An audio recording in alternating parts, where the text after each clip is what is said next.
दोस्तों, सोचिए जरा, अगर अचानक एक देश की सरकार गिर जाए, प्रधानमंत्री को इस्तीफा देना पड़े, संसद में हंगामा हो, सड़कों पर आग लगे और हर तरफ से ये सवाल उठे कि क्या ये सब पहले से प्लान था या अचानक हुई कोई क्रांति। आज हम बात करेंगे नेपाल की उस घटना की जिसने पूरी दुनिया का ध्यान खींचा। नेपाल, जो हमारे पड़ोसी देश है, जहां की राजनीति हमेशा से अस्थिर रही है, लेकिन इस बार जो हुआ उसने लोगों को हिला दिया। सरकार गिर गई, प्रधानमंत्री केपी शर्मा ओली को सत्ता छोड़नी पड़ी और जनता, खासकर युवाओं ने ऐसा तूफान खड़ा कर दिया जिसकी गूंज भारत समेत पूरी दुनिया में सुनी गई।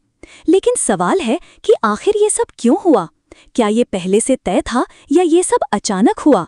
और सबसे बड़ा सवाल, क्या भारत में भी कभी ऐसा हो सकता है? शुरुआत होती है एक छोटे से कदम से।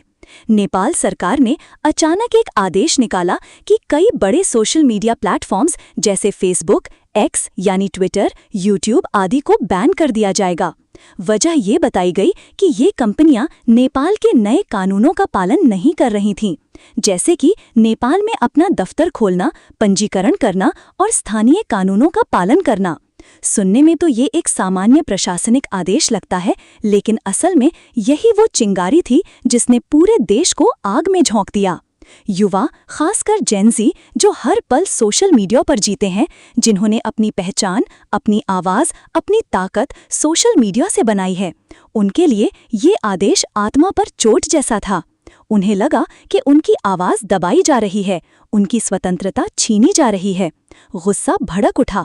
काठमांडू और अन्य बड़े शहरों में लोग सड़क पर उतर आए। शुरुआत में ये शांतिपूर्ण प्रदर्शन थे, लेकिन धीरे धीरे ये विरोध आंदोलन इतना बड़ा हो गया कि सरकार को पुलिस और सुरक्षा बलों को उतारना पड़ा।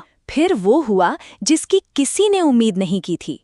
पुलिस ने आंसू गैस चलाई, लाठियां बरसीं और कुछ जगहों पर गोलीबारी तक हुई। कई लोग घायल हुए, कई मारे गए। अब जनता का गुस्सा सिर्फ सोशल मीडिया बैन तक सीमित नहीं रहा।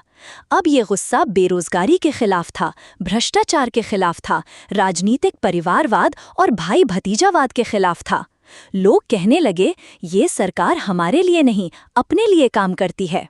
धीरे धीरे प्रदर्शन इतना उग्र हो गया कि संसद भवन और अन्य सरकारी दफ्तरों को निशाना बनाया गया। कई जगह आगजनी हुई, तोड़फोड़ हुई और मंत्रियों के घरों तक पर हमला हुआ। सरकार ने बैन वापस लेने की कोशिश की, लेकिन जनता ने साफ कह दिया, अब बहुत हो चुका, हमें सिर्फ बैन हटाना नहीं है, हमें बदलाव चाहिए। और इसी दबाव में प्रधानमंत्री केपी शर्मा ओली ने इस्तीफा दे दिया। अब यहाँ पर आता है असली सवाल, क्या ये सब अचानक हुआ या ये पहले से प्लान था? अगर तथ्यों को देखें तो साफ है कि नेपाल की राजनीति पहले से ही अस्थिर थी। गठबंधन सरकारें, बार बार बदलते प्रधानमंत्री, पार्टियों के बीच खींचतान, ये सब पहले से चल रहा था। साथ ही भ्रष्टाचार, बेरोजगारी और युवाओं की नाराजगी भी लंबे समय से जमा हो रही थी। सोशल मीडिया पर पहले ही #नेपोकिड जैसे ट्रेंड चल रहे थे, जिसमें नेताओं के बच्चों और रिश्तेदारों की राजनीति पर तंज कसे जा रहे थे। लेकिन अनुमान की बात करें तो हो सकता है कि विपक्ष पहले से तैयार बैठा था। उन्हें पता था कि सरकार अगर जनता के खिलाफ कोई ऐसा कदम उठाती है तो लोग भड़क जाएंगे और वे उस गुस्से को दिशा देंगे। संभव है कि सेना और सुरक्षा बलों ने भी महसूस किया हो कि हालात बिगड़ते जा रहे हैं और सरकार की पकड़ कमजोर हो रही है, इसलिए उन्होंने प्रधानमंत्री को इस्तीफे की सलाह दी हो। तो सच्चाई शायद यही है कि ये पूरी तरह से प्लान नहीं था, लेकिन हालात पहले से इतने खराब थे कि एक छोटी चिंगारी ही काफी थी, और वो चिंगारी थी सोशल मीडिया बैन। अब बड़ा सवाल, क्या भारत में भी ऐसा हो सकता है?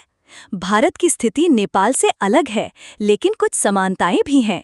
भारत में भी युवाओं की आबादी बहुत बड़ी है। जेन-ज़ी और मिलेनियल्स की उम्मीदें बहुत ऊंची हैं। नौकरी चाहिए, पारदर्शिता चाहिए, भ्रष्टाचार मुक्त व्यवस्था चाहिए और सबसे जरूरी है आवाज उठाने की आज़ादी। भारत में भी सोशल मीडिया का प्रभाव जबरदस्त है।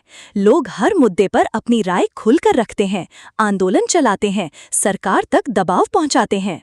अगर भारत में कभी किसी वजह से सोशल मीडिया को बैन किया गया तो क्या लोग चुप बैठेंगे? शायद नहीं। यहाँ भी जनता विरोध करेगी और युवा तो खासकर सड़कों पर उतर आएंगे। लेकिन भारत और नेपाल में एक फर्क है। भारत का लोकतंत्र और संस्थाएं नेपाल से कहीं अधिक मजबूत हैं। यहाँ न्यायपालिका है, चुनाव आयोग है, मीडिया है और केंद्र राज्य की व्यवस्था है। ये सभी मिलकर किसी भी स्थिति को पूरी तरह नियंत्रण से बाहर नहीं होने देते। लेकिन इसका मतलब ये नहीं कि भारत में कभी गुस्सा नहीं फूट सकता। अगर भ्रष्टाचार, बेरोजगारी और असमानता लगातार बढ़ती रही, अगर लोगों को लगे कि उनकी आवाज नहीं सुनी जा रही, अगर युवाओं को लगे कि उनकी जिंदगी बर्बाद हो रही है, तो एक छोटा सा ट्रिगर भी बड़े आंदोलन में बदल सकता है। कल्पना कीजिए, अगर किसी दिन भारत में भी सरकार ये कह दे कि ट्विटर, यूट्यूब या व्हाट्सएप बंद कर दिए जाएंगे क्योंकि ये कानून का पालन नहीं कर रहे, क्या होगा? पहले लोग मजाक उड़ाएंगे, फिर गुस्सा आएगा, फिर आंदोलन शुरू होगा। और अगर सरकार सख्ती से दमन करेगी तो ये आंदोलन और उग्र हो जाएगा। यही स्थिति नेपाल में हुई। नेपाल की घटना हमें ये सिखाती है कि जनता की आवाज़ को दबाना आसान नहीं है, खासकर तब जब युवा पीढ़ी सोशल मीडिया और डिजिटल दुनिया में जीती है। आज का युवा सवाल पूछता है, बहस करता है, तर्क मांगता है।